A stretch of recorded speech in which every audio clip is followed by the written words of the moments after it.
What's cozier than a good story? A good holiday story. One that's going to take us all the way up north. I'm Lisa DeSaro, and this is Remember Reading. Do you remember reading The Polar Express by Chris Van Allsburg? I remember when that book came out, it passed around the office because it was such an amazing, beautiful book. That's Leo Landry, a bookseller at An Unlikely Story, a bookshop in Plainville, Massachusetts. The store is owned by Jeff Kinney, author of Diary of a Wimpy Kid. As it nears its 40th anniversary, The Polar Express is nothing short of a Christmas classic. But before winning the Caldecott Medal in 1986, before the movie and the Polar Express train rides, Chris Van Allsburg had already garnered quite the reputation. He's the author and illustrator behind The Garden of Abdul Gasazi, Jumanji, Zathura, and many others. So when The Polar Express came out in 1985, his fans were already waiting. Leo was working an internship at Atlantic Monthly at the time. There was that annual anticipation of his new book and what would it be. His art just had a really different quality than a lot of illustration that was out there at that time. And that combined with A Christmas Story, his unusual perspectives, his lighting in his artwork, the shadow and the light, every spread was just so beautifully composed. But Chris wasn't sure the book would be so quickly welcomed by readers. In part, he says, because of the way he made it. The book is done in pastel. It's done in oil pastels, which are a difficult medium to control. It's basically like trying to draw with a tube of lipstick. You know, it's just this soft, squishy, kind of waxy stuff. And I also did it on top of a deeply toned pastel paper. So the drawings ended up being quite dark. There was some intention in there because I knew I was not creating a cheerful story, you know, so there are decisions that you make as an illustrator that are stylistic considerations that have to do with what you think the emotional tone of the book is. So there was some intention in using this deeper palette. But as I say, I'm self-taught. I didn't have tremendous control over what was happening, but, you know, work through it.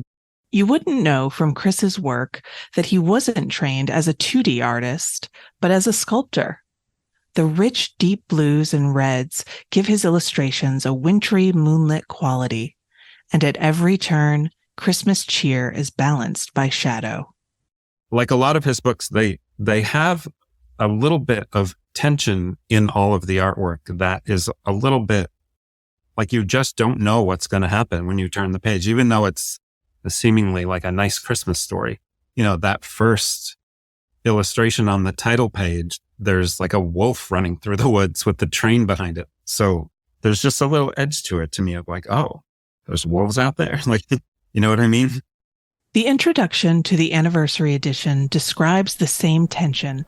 Quote, through dark forests, over tall mountains, and across a barren desert of ice, the Polar Express makes its way to the huge city standing alone at the top of the world. Unquote. It's a place, in other words, distinguished from the everyday, the routines of those less magical stretches of life. Between the train's departure and its arrival at its destination, we find wilderness, barren land, and possible danger following in the shadows. Hence the wolf on the book's title page. But there's magic, too. On the next page, we meet a young boy in bed on Christmas Eve. The story is told as a memory. I did not rustle the sheets. I breathed slowly and silently. I was listening for a sound a friend had told me I'd never hear. The ringing bells of Santa's sleigh. There is no Santa, my friend had insisted. But I knew he was wrong.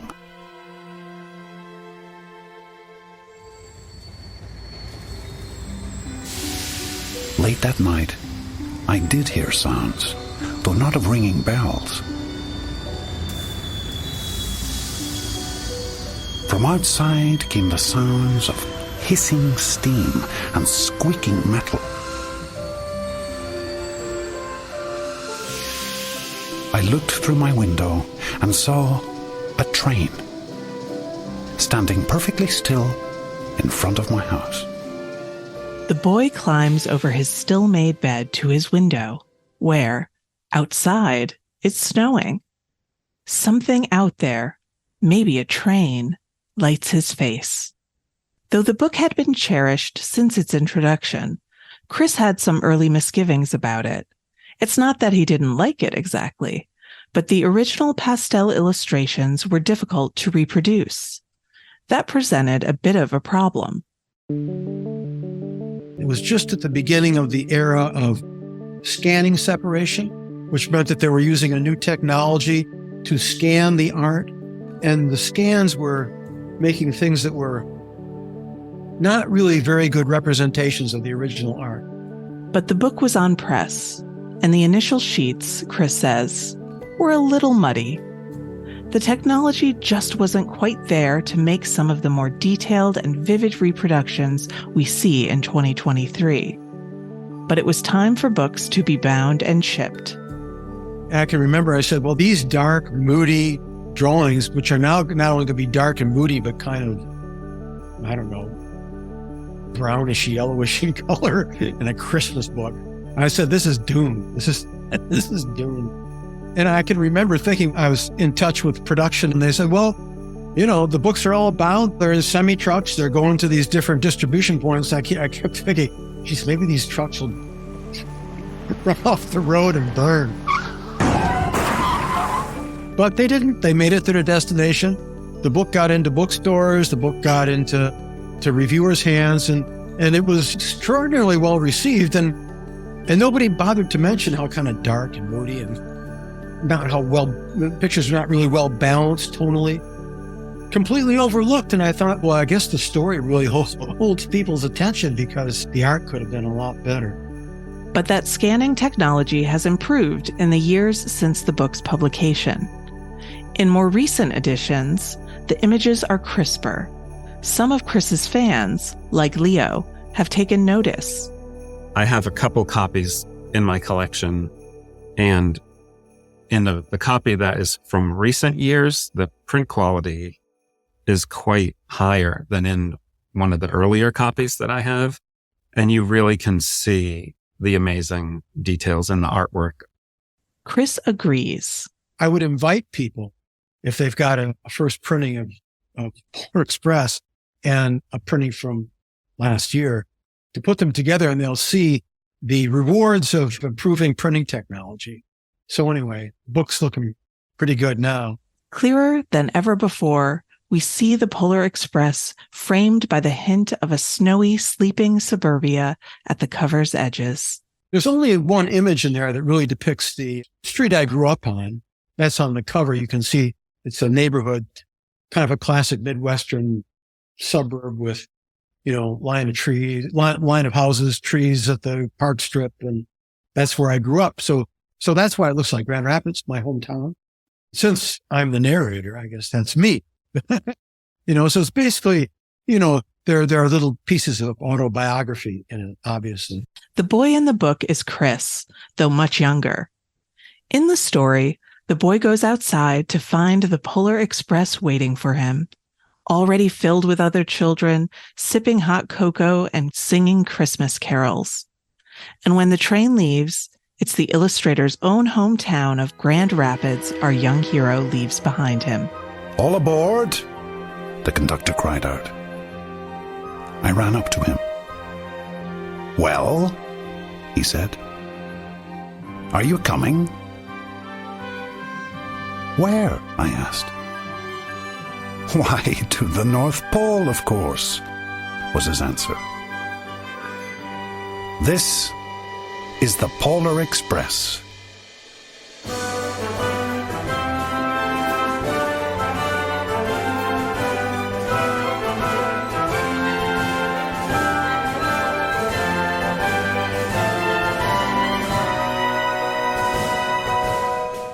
took his outstretched hand and he pulled me aboard.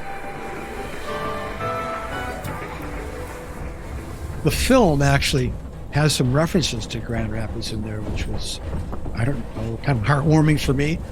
Because when the train leaves town, they go past a department store with a mechanical Santa.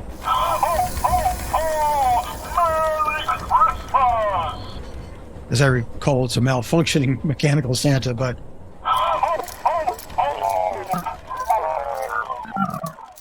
the kids identify it as Herpelsheimers, which was, in fact, the department store I went to when I was a kid to sit on Santa's lap. Reliving those holiday traditions of our earlier years, like Chris's department store Santa, reminds us of something we might have felt once, and maybe even hope to feel again. I asked Leo what the book means to him. Over all the years, the message that resonates, I think, with people is just, as a child, just the importance of believing. Perhaps that's what keeps it going through all the years. I think perhaps for me, that's what it is. The theme of belief is one many readers identify in the Polar Express. From the first page, our young hero is thinking of the boy at school who doesn't believe in Santa. But the theme is most apparent in the story's focus on the sound our protagonist doesn't hear on that first page, the ringing bells of Santa's sleigh. People have always, interpreted the story as one about belief, and it certainly has that. But the book is about more than the importance of belief, Chris reminds me. But I would say that as much as being a story about belief, it's a coming-of-age story, because there's a point in our lives where we must become rational human beings, because it's very difficult to function as adults if you live in a world of make-believe. And so when you're 8, 9, 10, actually it's probably younger now, but back when I was 7, 8, 9, 10, that's a kind of a watershed moment. When we first contend with the impossibility of true magic, or at least begin to doubt it, we're really confronted with the starker realities of our world, even if a bit indirectly. As the Polar Express makes its way from the boy's childhood home to the North Pole, it travels through the dark. Soon there were no more lights to be seen. We traveled through cold, dark forests, where lean wolves roamed, and white-tailed rabbits hid from our train as it thundered through the quiet wilderness. The harsher qualities of the world are made apparent. The land through which we travel can feel barren. And there are wolves out there, as Leo noted. It seems, to some degree, belief can insulate us from the cold, at least until we're a bit older. When are you going to accept the need for rationality in interacting with life? And what are you giving up by accepting that requirement? And can you accept that requirement and also bring along some of what you don't want to leave behind? So we reach a bit of a contradiction. Does growing up necessarily mean letting go of magic completely and for good? Is it possible to maintain that cognitive dissonance that there's something wonderful and magical that can happen in life, but it really defies logic? It may be a single moment, Chris says, in which we suddenly leap forward, in which we leave some of the safety of belief behind us, but maybe not all of it. In his first book, The Garden of Abdul Gasazi, a woman named Miss Hester asks a neighborhood boy, Alan, to watch her dog, Fritz. Things are going pretty well, until on their walk, Fritz slips free of his leash and into the mysterious magician Gasazi's garden. A sign warns Alan that no dogs are allowed to enter. Alan searches for Fritz, but he doesn't find him. When confronted by Gasazi, he reveals the dog. He has turned Miss Hester's dog, it seems, into a duck. Fritz flies away, taking Alan's hat with him. And at the very end of the story, the boy, he's at the same cusp, really, that the protagonist in the Polar Express is, because he believes that what he's seen is absolutely magical. It's Merlin-like. It's the wizard. He made something impossible happen. And then he's disabused of this belief by an adult who says, oh, this is what magicians do. They make you think something crazy has happened, but it hasn't. Of course, it's great for the little period of time you think something miracle has happened, but really, they don't happen. At the very end of the book, Fritz returns home. He's a dog again. Or maybe he was a dog all along. It must have been a trick. So the boy goes home and he's older. He's an adult now because he knows that real magic can't happen. But then at the very last page of the book, an object turns up which creates doubt about whether or not Alan was wrong, that maybe Gasazi really is a true magician. The object is Alan's hat, the one the duck flew away with back in the magician's garden. Or was it Fritz after all? Chris mentioned before that when Alan returns home from Gasazi's garden, when the possibility of magic is removed, he's older. But Alan doesn't really leave magic behind. He just gains the doubt that comes with engaging in rational thought. Of course, it's left to us to decide what to do with that doubt. That was the first story I ever wrote without conceiving of an agenda at the outset. But I just got to this. I got this story and I got to the end and I thought, well, I'm not sure that this will meet with the approval of an editor because most children's books spell out the lesson on the last page. There's no doubt about what this is about. And I mean, this book is about how nice it is to share. Everybody knows. This book is about what's the nature of reality? Is there such a thing as magic? And not only that, but within the framework of this book, what did you read about? Did you read about magic or did you read about a miracle? So I thought, nah, this is not going to be welcome. It's ambivalent. It's ambiguous. 6, 7, 8-year-old kids are not going to be happy with that. But they were. The Garden of Abdul Gasazi was, like many of the books that followed it, well received, however ambiguous a line they might walk. In the Polar Express, the doubts about magic begin and end with the sleigh bells, the sound the young boy of the story doesn't hear from the very beginning of the book, until he does. Across a long red brick bridge, the Polar Express makes its way toward the factories in the distance, factories where, we assume, elves are busy making toys. These are the scenes Leo particularly loves. Many of the scenes, like when they get to the North Pole, those scenes from above are really beautiful. It kind of almost, for me, those buildings, they sort of look like they're in Providence. Look like some of those RISD buildings almost. The book's vision of the North Pole does bear a little resemblance to the Rhode Island School of Design, where Chris continued his art school education. It's among those collegiate buildings where, in a snowy sea of red-headed elves, our protagonist finally hears the sound he's been listening for. We pressed through the crowd to the edge of a large open circle. In front of us stood Santa's sleigh. The reindeer were excited. They pranced and paced, ringing the silver sleigh bells that hung from their harnesses. It was a magical sound, like nothing I'd ever heard. The magical sound of Santa's sleigh is finally real, or at least perceived. And when Santa pulls the boy onto his knee and asks him what he wants for Christmas, well, what do you think he asked for?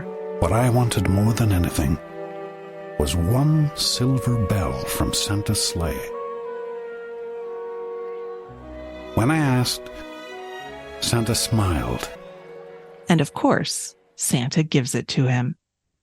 At midnight, Santa climbs into his sleigh and he's off and into the night. But the scenes from above when Santa is taking off in his sleigh, where it's almost like a town square below with all of the elves all gathered down below in tiny little individual pictures or little images. The lights from the building have this amazing glow that he uses to make shadows on the reindeer and the sleigh. Santa's sleigh disappears, and the boy and the other children return to the train. The tone is celebratory. But when he reaches into his pocket to show the silver bell to the other kids, all the boy finds is a hole in his pocket. In the illustration, he sits on the red train seat, his head hanging low in disappointment. He's heartbroken, and we're left to wonder whether the bell was real at all. The scene illustrates the central tension between childlike wonder and adult-like doubt, which makes me curious. If we can only carry so much of that wonder and belief in the irrational over into adulthood, what is it that keeps so many of us coming back in search of it every year? Chris says in the back cover of the anniversary edition of the book that he simply wanted back in. He wanted to rekindle the feeling that the protagonist feels when he hears those sleigh bells. So I wanted to know, did he?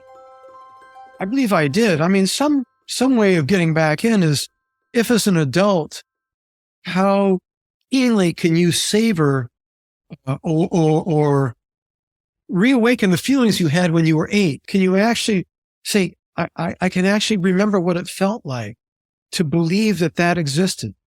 And if you can sort of create these, neuron connections that existed then, you might be able to reawaken through some kind of effort. That's a way back in. If you can remember clearly enough what it felt like.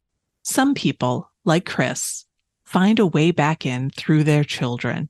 You aren't a child anymore. Now you have children. The reintroduction of a child who believes in the possibility of Santa Claus and the presence of a believer in the house, even if they're 6 or 7, creates a different feeling inside the house, even if are just doing this for the kids. But when you've got them in the house, when you've got somebody running around the house who is really wired up because he's coming, it just makes it feel like a different place. And, it's another way of getting back in. Maybe that's why so many copies are sold year over year. The book is in its second generation, Leo says. Many of the book's earliest readers have their own young ones to share the magic with. It's one book he knows he's going to sell every year. I work in a small children's-only bookstore for 20 years. Now I work in a much larger general bookstore. But in just those 2 bookstores, for all these years, we might sell somewhere from like 25 to 40 copies consistently every single year in just these little stores. And, imagine that times every store in the country doing that similar type of thing based on their own volume. Sometimes I just wonder, how can someone not already have this book? But then every year we sell another 25 plus 30, 40 copies. So that's really impressive to me because there are very few books where that happens. And this is definitely one of them. After the book's ever upward success, it would become a film. Chris already had 2 books turned to movies under his belt at the time, Jumanji and Zathura. And actually, before those films were made, I was prepared for the disappointments that might await an author, because they can happen. But those disappointments didn't come. In fact, it was mostly good news from the get-go. A film was going to be made because of Tom's interest in it. And then more talent was attracted to it. So Tom Hanks would be our conductor, and production set into motion. But not before Chris expressed some concerns.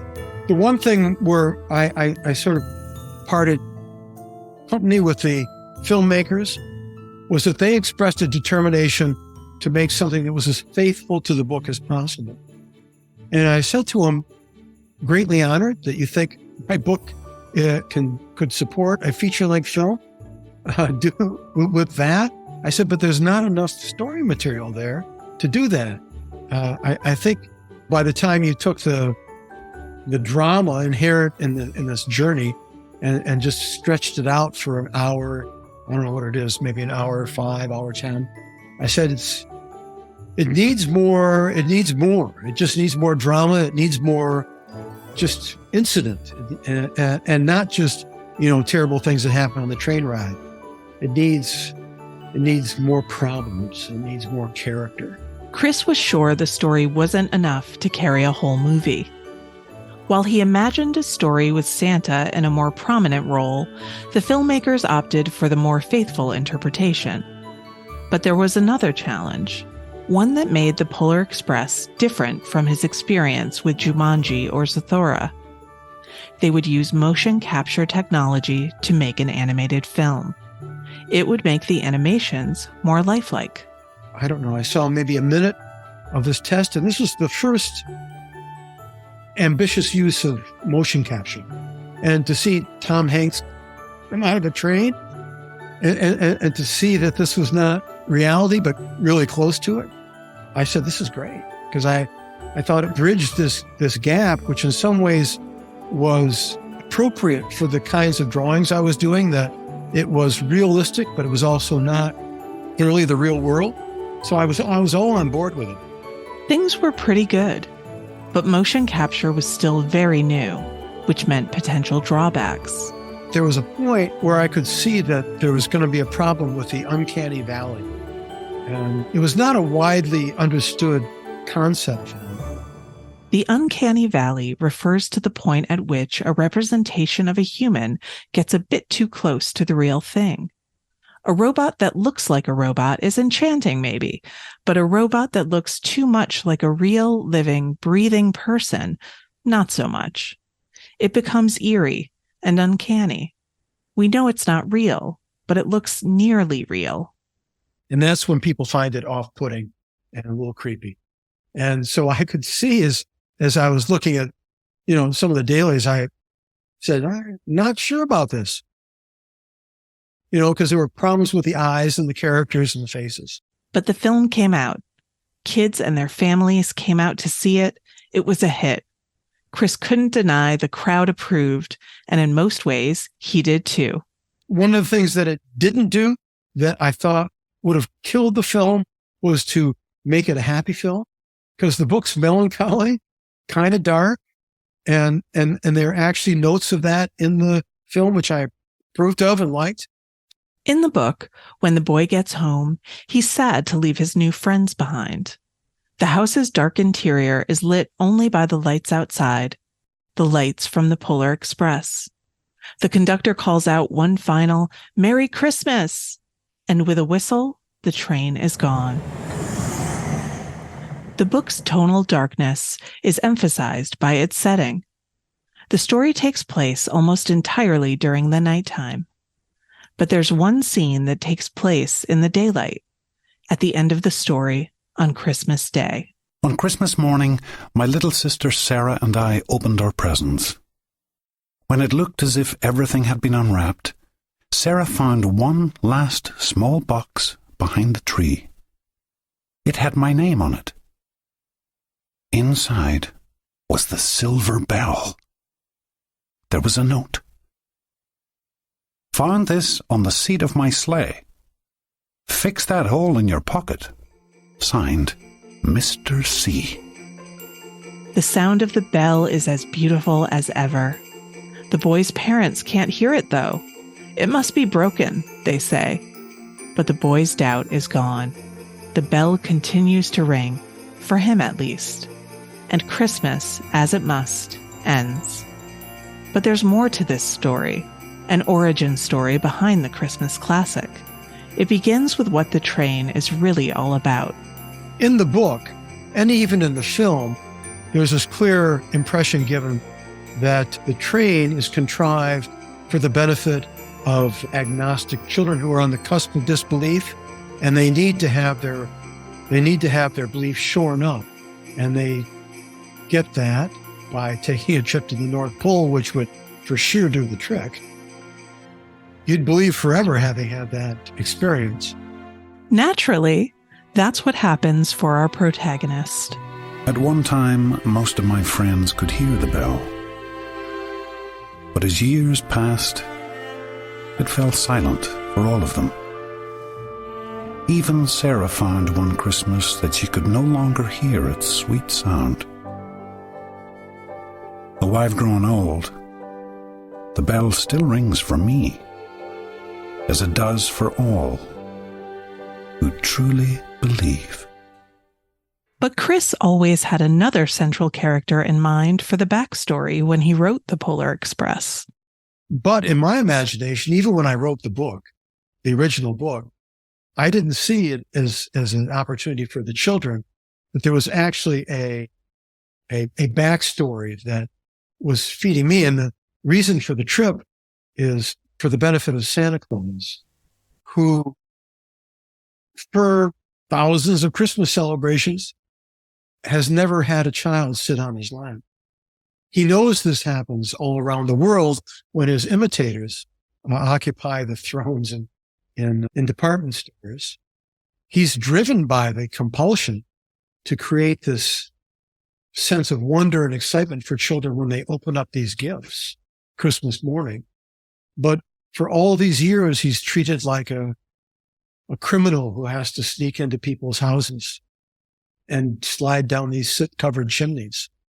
And the result is that after doing this for years, he's really depressed. And you may know this about Santa Claus, or you may not. The way he gets back up through the chimney is to place a single finger on one nostril and exhale sharply. And this is what propels him back up the chimney and back into the sleigh. The problem that exists in the North Pole is that he's lost that power. And he can still get up in the air, but they're worried that he's not going to be able to get up in the air far enough to get himself back out the chimney. And they decide that the problem is that he's no longer inspired by this idea of children receiving gifts and children believing in his miracle.